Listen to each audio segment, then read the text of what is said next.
Hi friends, ఈరోజు మనం భూభ్రమణం అదేవిధంగా భూ పరిభ్రమణం అంటే ఏంటో తెలుసుకుందాం. వాటి వల్ల వాతావరణంలో వచ్చే మార్పులను కూడా తెలుసుకుందాం. ముఖ్యంగా భూభ్రమణం అంటే భూమి తన చుట్టూ తాను తిరగడాన్ని భూభ్రమణం అంటారు. ఈ భూభ్రమణం వల్ల మనకు రాత్రి పగళ్ళు ఏర్పడడం జరుగుతుంది. ఈ భూమి ఒకసారి తన చుట్టూ తాను తిరగడానికి 24 గంటల సమయం పడుతుంది.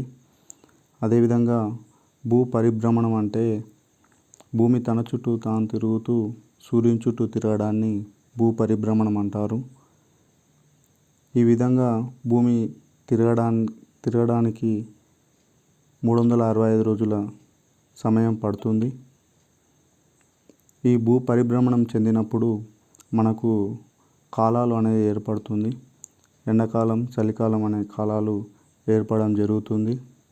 అదేవిధంగా భూమి తన చుట్టూ తాను తిరిగినప్పుడు పక్షులు, మబ్బులు అవి కూడా తిరగడం జరుగుతుంది.